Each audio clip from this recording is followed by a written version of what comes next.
Hello বন্ধুরা, আমি শম্পা। আমার এই ছোট্ট চ্যানেলে তোমাদের সবাইকে জানাই অনেক অনেক শুভেচ্ছা আর ভালোবাসা। আর আমাদের এই ভিডিওগুলো তোমাদের কেমন লাগছে আমাকে কিন্তু অবশ্যই জানিও একটা ছোট্ট কমেন্ট। Good morning. আজ কিন্তু ভিডিওটা অনেকটা দেরিতে শুরু করেছি। আমার চান পুজো হয়ে গেছে অনেক সকালে, আর এখন মিমিকে পড়িয়ে উঠলাম। মিমি আমার আগেই ঘর থেকে পালিয়ে গেছে, মানে বই খাতা রেখে যত তাড়াতাড়ি উঠে যেতে পারে আর কি। আর এখন ঢুকবো রান্নাঘরে। আজ রান্নাঘরে না রান্নার তেমন ব্যাপার স্যাপার নেই, ওই জন্য একটু দেরিতেই আর কি রান্নাঘরে যাচ্ছি। শুধু একটু মিমির জন্য খাবার তৈরি করব সকালে। আজ তো একাদশী, মানে দুপুরেই একটু আমরা খাবো। তো সেই দুপুরে রান্নারও জোগাড় এখনই করে ফেলবো, দেরি করব না। যেটুকুই রান্না করব ঝটপট সেরে নেব। আগে গিয়ে মিমির জন্য একটুখানি ছাতুর ঘোল বানিয়ে নেব। আর মিমি না এইটা খেতে ভীষণ ভালোবাসে, আর প্রত্যেক একাদশীতে এই ছাতুর ঘোলটা হয় মিমির মানে সকালের খাবার আর কি। ও খেতে এতটাই ভালোবাসে। দুধের যে কোনো জিনিস মিমি খেতে খুবই পছন্দ করে। আর একাদশীর দিন দুপুরে আমরা কি খাই সেটাই তোমাদের সাথে শেয়ার করে নেব। চলো রান্নাঘরে ঢুকে পড়ি। আর রান্নাঘরে তো অবশ্যই ঢুকবো, তার আগে একটা কাজ আছে। চলো সেই কাজটা আগে সেরে আসি, তারপর রান্নাঘরে ঢুকে পড়বো। কারণ বেলা হয়ে যাচ্ছে, তো রোদ হয়ে যাচ্ছে অনেকটা। তো বেশি রোদ ওঠার আগে আর কি কাজটা সেরে নেব। চলো তোমরাও চলো। সংসারের যতই কাজ করি জানো তো, যদি রান্নাঘরের কাজ কম থাকে না, তাহলে নিজেকে কিন্তু ভীষণ হালকা মনে হয়। এই যে আমার মহা কাজ দেখেছো, চাল কুমড়ো গাছগুলো এখন আরও দুটো পাতা ছেড়ে দিয়েছে। এখন তো ধীরে ধীরে একটু বড় হতে শুরু করেছে, জায়গারও একটু বেশি প্রয়োজন। আর গাছগুলো তো অনেক ছিল, তাই একটু ফাঁকা করে দিলাম। এইখানে 3টে গাছ রাখলাম আর ওখানে 4টে। পরে অবশ্য আবারও ফাঁকা করে দেব যখন আরেকটু বড় হয়ে যাবে। তারপরে এসে মিমির জন্য ওই যে ছাতুর ঘোল করলাম। আর এই যে একাদশীতে যেটা আমি রান্না করব সেটাও শুরু করে দিলাম। দেরি করে লাভ নেই, যেটুকু করতে হবে করে নেওয়াই ভালো। এই যে আলু, পেঁপে, পটল, যেগুলো আর কি শক্ত টাইপের সবজি, একটু আগে ভেজে নিলাম। তারপরে এই যে কুমড়ো, গাজর, বরবটি, সেই সবজিগুলো দিয়েও একটু ভেজে নিলাম। তারপর একটুখানি ভেজে জল দিয়ে, জলটা শুকিয়ে এলে নামানোর আগে ঘি দিয়ে আর একটু সময় রান্না করে নিলাম।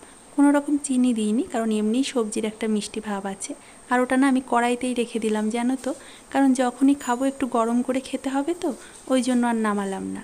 তারপর মিমির জন্য করলাম ভাত, আর ওপাশে প্রেশার কুকারে ডালটা সেদ্ধ করে নিলাম। হাতে একটু সময় ছিল, তাই ভাবলাম আটাটা একটু মেখেই রাখি, তাহলে আর কি অন্য সময়ের কাজ একটু এগিয়ে থাকবে। মানে সুযোগ পেলে যতটা কাজ গুছিয়ে রাখা যায়। এই দেখো, আমি আটাটা মাখার পর না এইভাবে একদম গোল গোল করে টিফিন কৌটো ভরে ফ্রিজে রেখে দিই।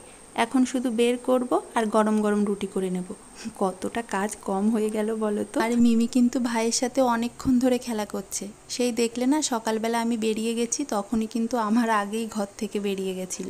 সেই তখন থেকে খেলা করছে, কখনো ঘরে কখনো বাইরে। এখন আবার দেখো জানালায় উঠে বসেছে। তবে খেলনার সব খাজানা নিয়েই উঠেছে। আর এই যে হৃদের কাণ্ড দেখো, সব খেলনাগুলো না জানলা দিয়ে বাইরে ফেলে দিচ্ছে। কি আনন্দই না পাচ্ছে। তবে এগুলো তো মিমির ভীষণ পছন্দের খেলনা, তাই মিমি আবার ওই দেখো আনতে গেছে বাইরে। মানে ভাই তো দুষ্টু করছে আর দিদি সেইগুলোকে গুছিয়ে রাখছে। একেই তো বলে দিদি। ভাইয়ের কোনো অন্যায় কারোর সামনে আসতেই দেবে না। তারপর আমি হৃদকে নিয়ে এলাম, এখন চান করিয়ে দেব। চান করিয়ে প্রতিদিনকার মতো হৃদকে একটুখানি ঘুম পাড়িয়ে দেব। আর এখন এই যে মিমি দেখেছো পাশে এসে বসলো, মানে ভাই যেখানে ও সেখানে। আমি আবার মিমিকে বলছিলাম একটু চান করে নিতে, কারণ আজ না মিমির আবার ওই যে হৃদকে ঘুম পাড়িয়ে দিয়ে একটু পড়াতে বসতে হবে। স্কুল থেকে একটা হোমওয়ার্ক দিয়েছে, সেটা যদি আবার রাতে বা সকালে করতে বসা হয়, পড়ার খানিকটা কম হয়ে যায়। ওই জন্য আমি বলেছি এই যে দুপুরে চান করে ভাইকে ঘুম পাড়িয়ে দিয়ে এই কাজটা করবে। এটা কি বলো তো, ওই যে কম্পিউটারের কিবোর্ড আঁকতে দিয়েছিল স্কুল থেকে, সেটাই আর কি একটু ওর পাশে বসে থেকে ওকে হেল্প করছিলাম। ও নিজেই করেছে, আমি একটুখানি মাঝে মধ্যে হেল্প করছিলাম। এটা করতে করতে দেখো হৃদ আবার ঘুম থেকে উঠে পড়লো। যাক, আমাদের কিন্তু অনেকটাই কাজ হয়ে গেছে। যাই, দুই ভাই বোনকে একটু খেতে দিই, খাওয়ারও সময় হয়ে গেছে।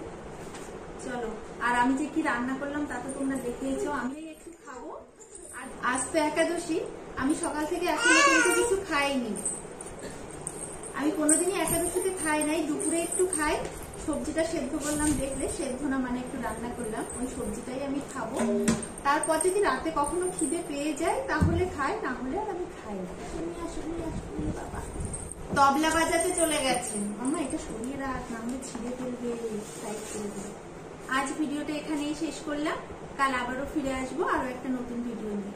সবাই ভালো থেকো আর অবশ্যই অনেক অনেক আনন্দে থেকো। দেখো মিমিও বলছে আমার সাথে সাথে, ওরও শুনতে শুনতে মুখস্থ হয়ে গেছে আমার এই লাইনটা।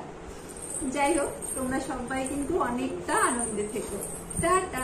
আর এই ব্যাংকটা দেখো এখন কি করছে, অস্থির হয়ে যাচ্ছে। বাবা একটু টাটা বলে দাও। টাটা। চলো টাটা।